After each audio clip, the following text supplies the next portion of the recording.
hours of Radju EU powered by Eurodesk. I, Sarah, welcome you once again to another edition of our podcast. Along with me today, I have a youth worker, Ian. Ian, a youth worker who works within Agency Azazah, the National Youth Agency. In particular, Ian delivers an online service, Youth Worker Online. Good evening, Ian, and I welcome you to this edition of our podcast, Radju EU. How are you, first of all? Good evening, Sarah, and thanks for the invite.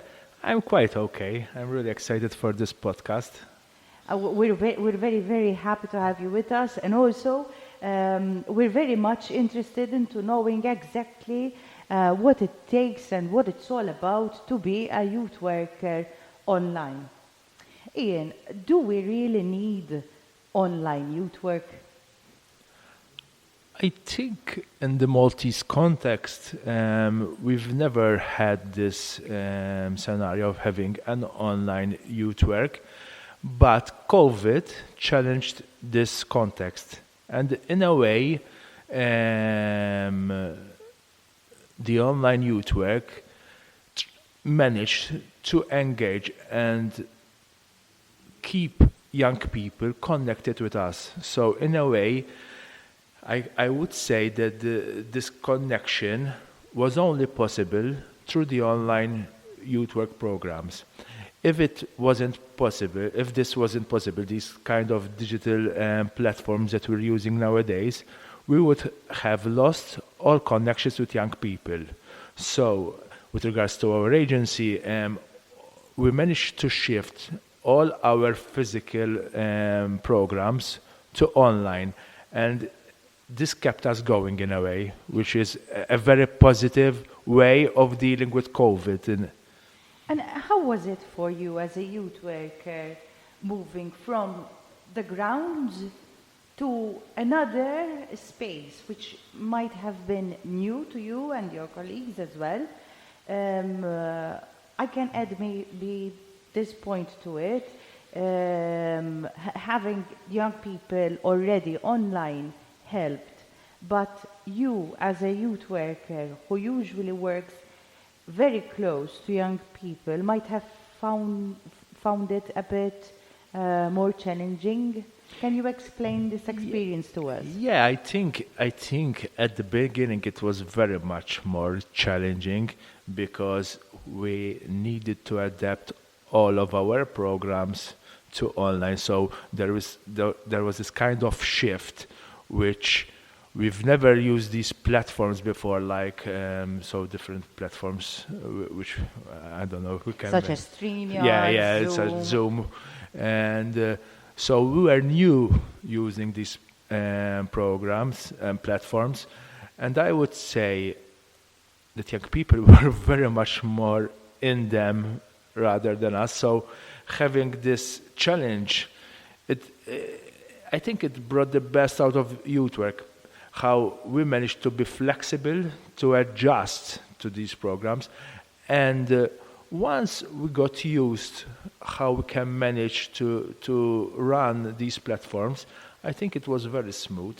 And I think even young people managed to engage and keep entertained, because from the numbers of young people that attended in our programs, the numbers remained stable. So it means that they were enjoying at least themselves.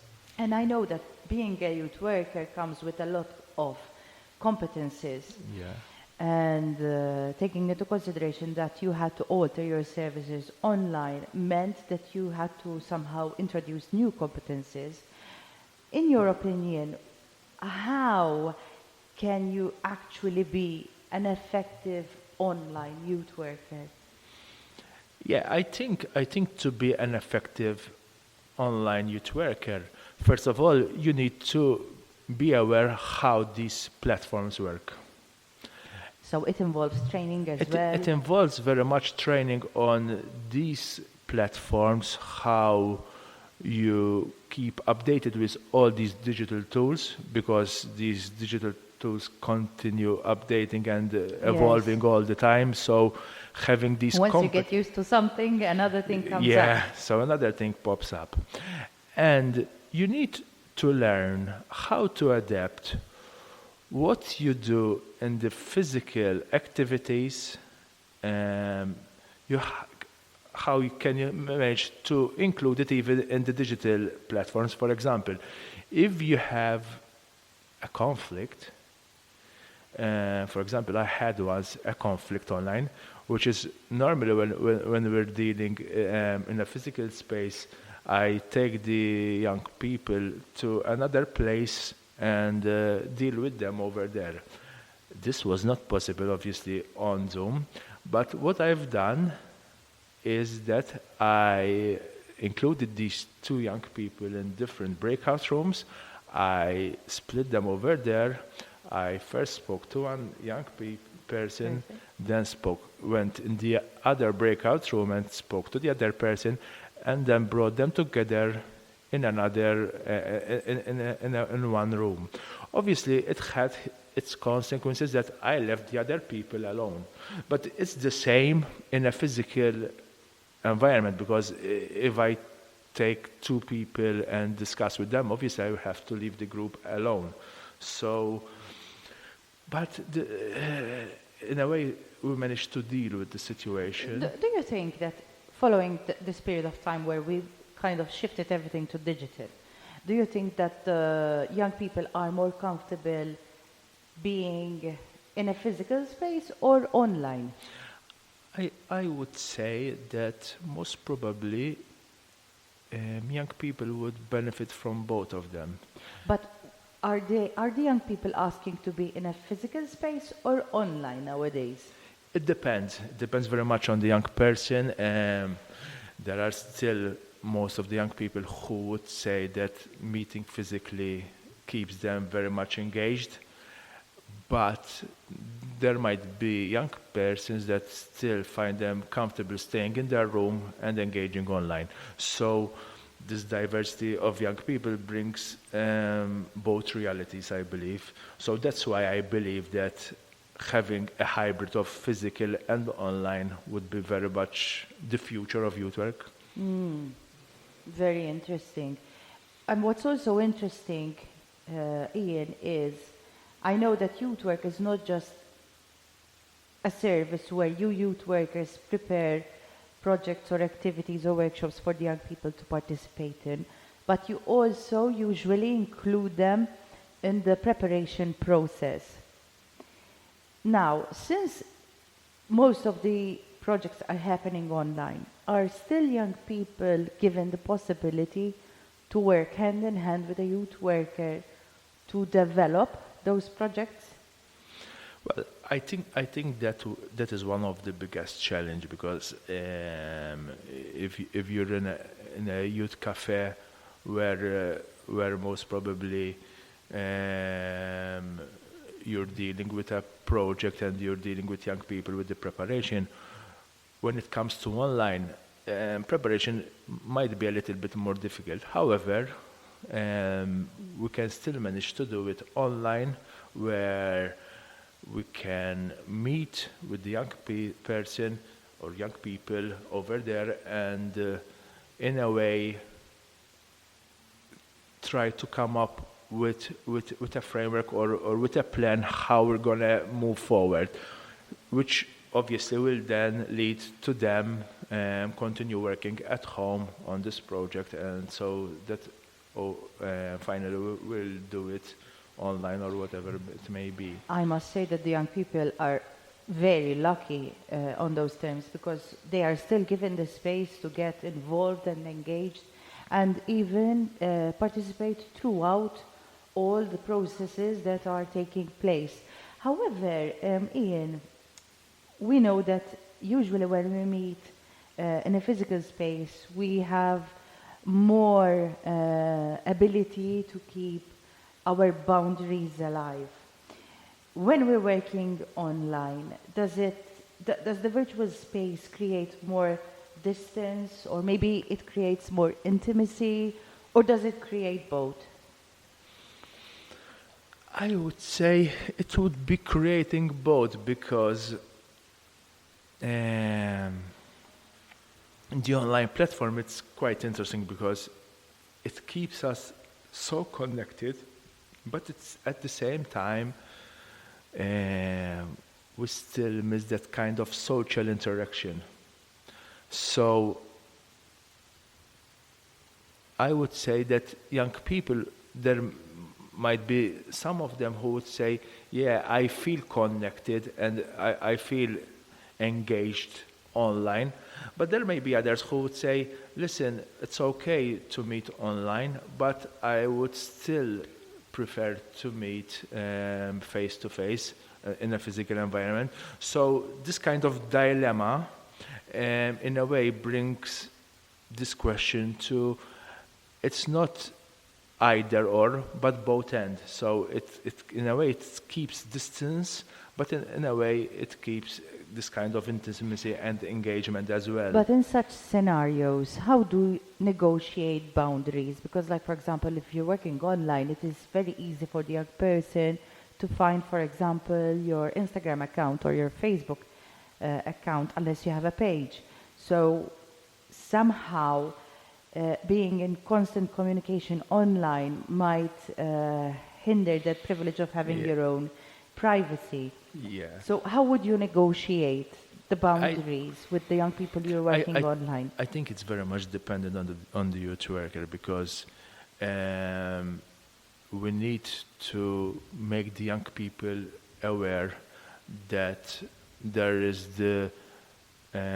your professional work, which is that of a youth worker, and your personal work. So if I'm speaking with a young person during my office hours, obviously I don't have issues talking on social media with young people. But if a young person sends messages at 9 in the evening, and it's not something which is an emergency, I believe, in a way, that message can I can respond to that young person in the morning, A day later, or maybe later, and even discuss with the young person that, listen, if there are something which is not so that urgent, or it's not an emergency, I think we can share and communicate during our normal hours.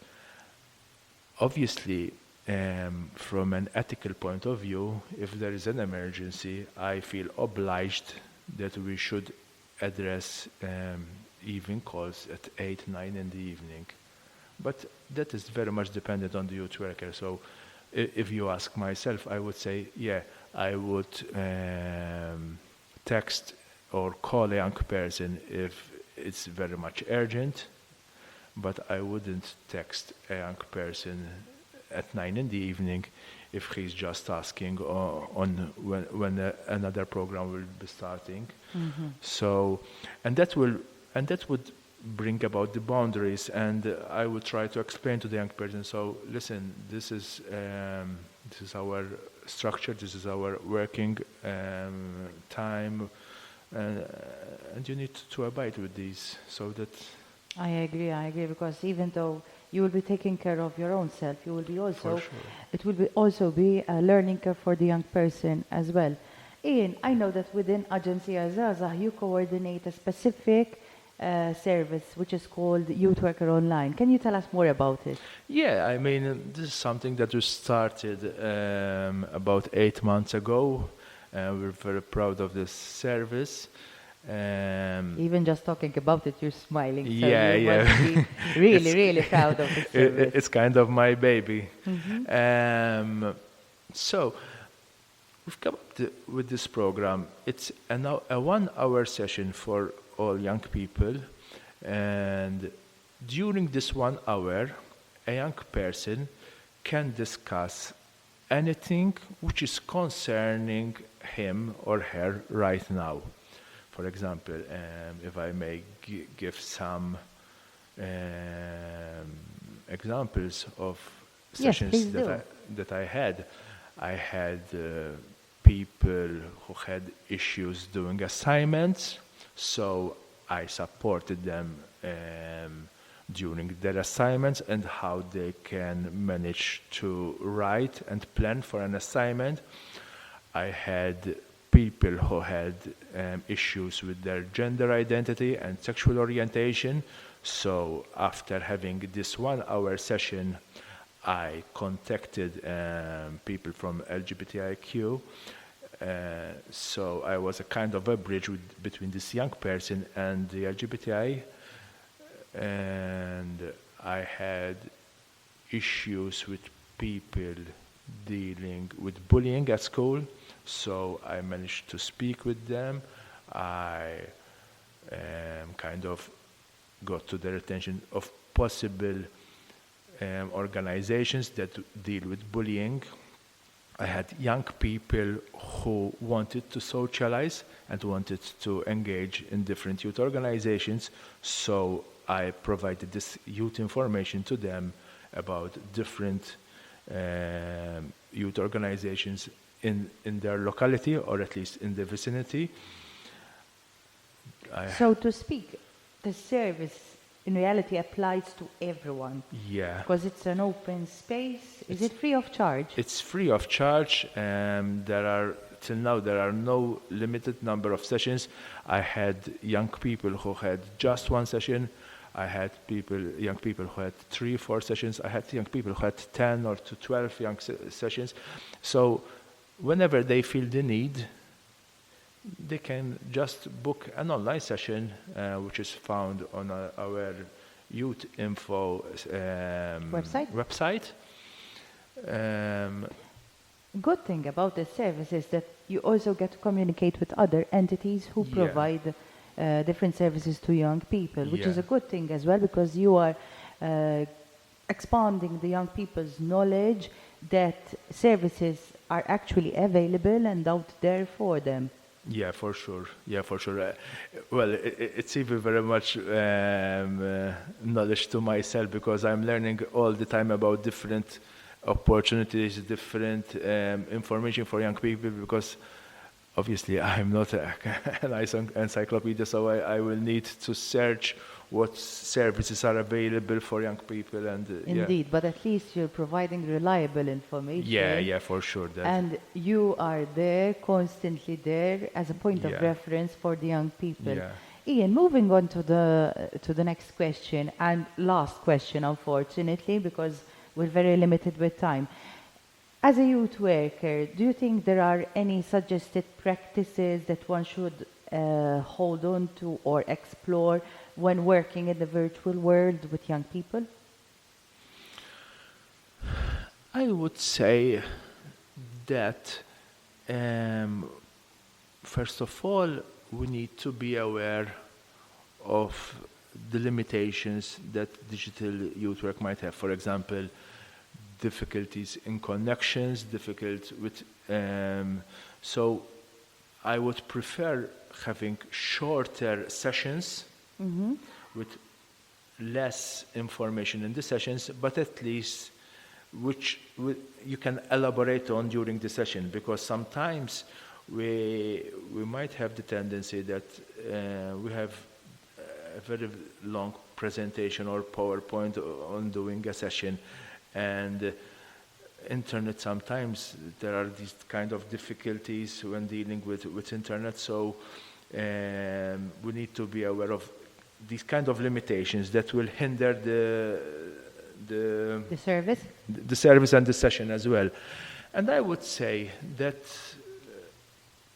we need to keep constantly trying to be creative, because digital youth work is challenging youth work in a way to be more creative when doing a session, because young people might be very much